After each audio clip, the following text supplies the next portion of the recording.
नमस्कार, चक्रव्यूह में आपका स्वागत है। मैं हूं आपके साथ अंशिका। चक्रव्यूह में आज सबसे पहले बात सबसे ज्यादा चर्चित इंसान अहमद मुर्तजा अब्बासी की होगी। वो अब्बासी जो गोरखनाथ मंदिर के बाहर सुरक्षा कर्मियों पर हमला कर योगी के चक्रकाल में फंस चुका है और उसके आतंकी कनेक्शन को लेकर जो खुलासे हुए हैं वो सबको चक्कर दिला देने वाले हैं। फिर बात करेंगे हिजाब विवाद के चक्रव्यूह में फंसे आतंकी संगठन अलकायदा की। हिजाब में अलकायदा की एंट्री ने सबको हिलाकर रख दिया है। चक्रव्यूह की तीसरी खबर में बात करेंगे हिजाब, हलाल, अजान और दुकान पर मचे राजनीतिक बवाल की। कैसे मुसलमानों की गलत हरकतों में साथ देने वाला विपक्ष अब बड़े सियासी और धार्मिक चक्रव्यूह में फंस गया है। चौथी और आखिरी खबर में बात करेंगे कि पाकिस्तान में मचे राजनीतिक उठापटक के बीच जब इमरान के ही नेता ने उनकी पोल पट्टी खोली तो कैसे इमरान बड़े सियासी चक्रकाल में फंस गए। तो शुरुआत करते हैं चक्रव्यूह की और सबसे पहले बात योगी के बुलडोजर से कुचले गए गोरखनाथ मंदिर के बाहर सुरक्षा कर्मियों पर हमला करने वाले अहमद मुर्तजा अब्बासी की। योगी आदित्यनाथ के मठ गोरखनाथ मंदिर में घुसकर अहमद मुर्तजा अब्बासी नाम के शख्स दिन दहाड़े हथियार लेकर घुसा और मंदिर की सुरक्षा में तैनात पुलिस वालों पर हमला कर उन्हें जख्मी कर दिया। इतना ही नहीं, इस आतंकी ने मंदिर में घुसकर हमले के दौरान अल्लाहू अकबर के नारे भी लगाए। उत्तर प्रदेश पुलिस का कहना है कि इस मामले में आतंकी साजिश से भी इनकार नहीं किया जा सकता है, जो बात अब सच होती दिखाई दे रही है। मामले में पुलिस ने अब तक 5 लोगों को हिरासत में लिया है। हमले के आरोपी मुर्तजा से यूपी एटीएस ने लखनऊ मुख्यालय में पूछताछ की। मुर्तजा को लेकर कई चौंकाने वाले खुलासे हुए हैं, जिसकी जानकारी पाने के बाद यूपी एटीएस के कान खड़े हो गए। आतंकी मुर्तजा अब्बासी 14 दिन की न्यायिक रिमांड पर है। पूछताछ के दौरान बताए गए ठिकानों पर छापेमारी भी की गई। यूपी एटीएस द्वारा आतंकी मुर्तजा की कुंडली खंगालने के बाद नवी मुंबई का पता मिला है। जांच के दौरान एटीएस ने आरोपी के गोरखपुर स्थित घर से कई सनसनीखेज दस्तावेज बरामद किए हैं। साथ ही पुलिस ने आरोपी मुर्तजा के घर को सील कर दिया है। जांच के दौरान ही उसके घर से लैपटॉप और कई वीडियो क्लिप भी बरामद हुई है। पूछताछ में यह भी पता चला है कि साल 2017 में इंटरनेट के माध्यम से मुर्तजा ने कंप्यूटर प्रोग्रामिंग सीखने का काम शुरू किया। इसी बीच इसको ये विचार आने लगे कि वे जन्नत में हैं और अल्लाह उससे खफा है। साल 2017 में मुर्तजा को लगा कि वो बीमार है, जिसके चलते डॉक्टर ने इसकी बीमारी को हाइपोमेनिया करार दिया। जनवरी 2020 से ही ये हाईटेक कंप्यूटर कोडिंग सीखने का काम करने लगा। इसी दौरान एक बार फिर से ये सीरिया के लोगों के संपर्क में आया और उसने प्रभावित होकर 8 लाख रुपए नेपाली खातों के माध्यम से उन्हें दे दिए। इसी दौरान मुर्तजा को लगने लगा कि मुसलमानों को पूरी दुनिया परेशान कर रही है। ये वही समय था जब मुंबई आईआईटी में पढ़ाई के दौरान उसके मन में अलग अलग ख्याल आने लगे थे। उस दौरान अगर कोई आतंकी पकड़ा या मारा जाता था तो इसे उसको बहुत गुस्सा आता था। 2011 में जब यह आतंकी सेकेंड ईयर में पहुंचा तो ये पोर्नोग्राफी देखने लगा। पोर्नोग्राफी देखते देखते ये आईएसआई के वीडियो देखने लगा, जिसके बाद इसका झुकाव सीरिया में हो रही वैश्विक घटनाओं की तरफ हो गया। जांच एजेंसियों का दावा है कि मुर्तजा दिमागी रूप से बीमार नहीं है, बल्कि वो शातिर है। उसने $28 में विदेशी सिम कार्ड भी खरीदा था। इसी नंबर और चैट बॉक्स के जरिए वो आईएसआईएस जैसे आतंकी संगठनों के संपर्क में था। एटीएस के अफसरों का मानना है कि वो शार्प माइंडेड है। आईआईटी से केमिकल इंजीनियरिंग करने के बाद इस्लाम को लेकर उसका ब्रेन वॉश किया गया है। अब तक की जांच में उसने सुरक्षा एजेंसियों के सामने कई चौंकाने वाले खुलासे किए हैं। जो भी बातें अब तक सामने आई हैं, उससे ये साफ है कि मुर्तजा बहुत खतरनाक मंसूबों के साथ गोरखनाथ मंदिर में पहुंचा था। अगर वो अपनी साजिश में कामयाब हो जाता तो बड़ी घटना होती। कई लोगों को निशाना बनाया जा सकता था, लेकिन योगी बाबा के बुलडोजर इस पर चला और ऐसा चला कि आतंकी अपने मंसूबों में कामयाब नहीं हुआ और पुलिस के चक्रकाल में फंस गया। इधर आतंकी मुर्तजा के आईएसआईएस कनेक्शन का खुलासा हुआ और उधर हिजाब विवाद में अलकायदा की एंट्री से देश का सेकुलर गैंग आतंक के चक्रव्यूह में फंस गया। हिजाब को मुस्लिम लड़कियों को स्कूल कॉलेजों में पहनाए जाने पर छिड़ा विवाद अब आतंकी साजिश का मोड़ लेता दिखाई दे रहा है, क्योंकि आतंकवादी समूह अलकायदा के सरगना अयमान अल जवारी का एक वीडियो सामने आया है। 9 मिनट के इस वीडियो में वो मुसलमानों को उकसा रहा है। कर्नाटक के शैक्षणिक संस्थानों में ड्रेस कोड की जगह बुर्के पहनने की कट्टरपंथियों की मांग का समर्थन कर रहा है। जवारी ने भारत में मुस्लिमों के दमन का आरोप लगाते हुए मुसलमानों को इसके खिलाफ आवाज उठाने के लिए भी उकसाया। और सबसे अहम बात, हिजाब विवाद के बीच अल्लाहू अकबर के नारे लगाकर चर्चा में आई मुस्कान खान की ये आतंक की प्रशंसा कर रहा है।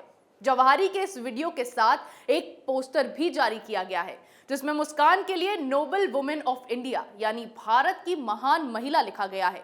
जवाहरी ने वीडियो में मुस्कान खान को अपनी बहन बताया और उसकी तारीफ में एक कविता भी पढ़ी। उसने कहा कि उसे वीडियो और सोशल मीडिया के जरिए मुस्कान के बारे में पता चला और इस बहन ने तकबीर की आवाज उठाकर उसका दिल जीत लिया, इसीलिए वो उसकी तारीफ में कविता पढ़ रहा है। कविता पढ़ने के बाद उसने हिजाब पर प्रतिबंध लगाने वाले देशों की निंदा की। उसने पाकिस्तान और बांग्लादेश को भी पश्चिमी देशों का सहयोगी बताकर लताड़ लगाई। लेकिन गौर करने वाली बात है कि नवंबर के बाद से ये जवाहरी का पहला वीडियो है जो ये दिखाता है कि मोस्ट वांटेड आतंकवादी अब भी जिंदा है। हालांकि इससे पहले साल 2020 में उसके मारे जाने की रिपोर्ट सामने आई थी, लेकिन अलकायदा की ओर से इस बात की कोई पुष्टि नहीं की गई और लगातार उसके जिंदा होने की बात कही जा रही थी। साल 2011 में पाकिस्तान के एबटाबाद में अमेरिकी कार्रवाई में ओसामा बिन लादेन के मारे जाने के बाद से जवारी अलकायदा की कमान संभाल रहा है। अब देश भर में उठे हिजाब विवाद में लगातार नए नए कनेक्शन सामने आ रहे हैं। मुस्कान के मजहबी नारे लगाने के बाद से ही उसे जिहादियों, कट्टरपंथियों और अब आतंकी संगठनों का समर्थन हासिल हुआ है, जो इस बात को साफ दर्शा रहा है कि ये विवाद केवल हिजाब या फिर मुस्लिम लड़कियों के कपड़े पहनने की चॉइस का नहीं है, बल्कि हिजाब विवाद की आड़ में किसी बड़ी साजिश की तैयारी की जा रही है। ऐसे ही जब दिल्ली में सीएए के नाम पर हिंदू मुसलमान के बीच दरार पैदा कर दंगे भड़काए गए थे, तो उसमें कई लोगों की जिंदगियां बर्बाद हुई थी। और अब जब हिजाब का मुद्दा उठाया जा रहा है और जिस तरह से इसमें आतंकी संगठन ने दखल दिया है, उसके बाद एक बात तो साफ है कि ये लोग किसी बड़ी साजिश के तहत देश को तबाह करने की तैयारी में हैं। लेकिन इनके ये मंसूबे कामयाब नहीं होंगे, क्योंकि अब समय बदल गया है और देश का सेकुलर गैंग भी हिजाब के समर्थन में ही बोलता आया है, जिससे अब अलकायदा की एंट्री के बाद वो भी इस आतंकी चक्रकाल में फंस गया है। हिजाब में अलकायदा की एंट्री से सेकुलर गैंग आतंकी चक्रव्यूह में फंसा और आजान और दुकान को लेकर कर्नाटक में दिल्ली, महाराष्ट्र तक राजनीतिक घमासान मच गया, जिससे धर्म की राजनीति करने वाली पार्टियां बड़े सियासी चक्रव्यूह में फंस गई। पहले हिजाब आया, फिर हलाल, उसके बाद अजान और अब दुकान। देश में एक बार फिर से हिंदू बनाम मुस्लिम की राजनीति तेज हो गई। कर्नाटक में हिजाब से शुरू हुई सियासत दिल्ली में दुकान बंद कराने के मसले तक पहुंच गई। कर्नाटक में हिंदू संगठनों ने हलाल मीट ना खरीदने की अपील की थी। वहीं दिल्ली में नवरात्रि के दौरान मीट शॉप बंद करने को कहा गया है। लेकिन कट्टरपंथी और हिंदू विरोधी पॉलिटिकल पार्टियों को चैन नहीं पड़ रहा। वो लगातार इस मामले को हिंदू मुसलमान की राजनीति का मोड़ दे रहे हैं। दक्षिण दिल्ली और पूर्वी दिल्ली के मेयर ने नवरात्रि के समय मीट शॉप बंद रखने को कहा है। दक्षिण दिल्ली नगर निगम के मेयर मुकेश सूर्यन ने कमिश्नर ज्ञानेश भारती को एक पत्र लिखकर कहा कि नवरात्रि के समय मीट की दुकानें खोलने की जरूरत नहीं है। एक सीधी सी बात उन्होंने कही कि नवरात्रि के दौरान दुर्गा पूजा के लिए जा रहे भक्त मीट शॉप से आ रही बदबू से प्रभावित होते हैं, जिससे उनकी धार्मिक भावनाओं को ठेस पहुंचती है।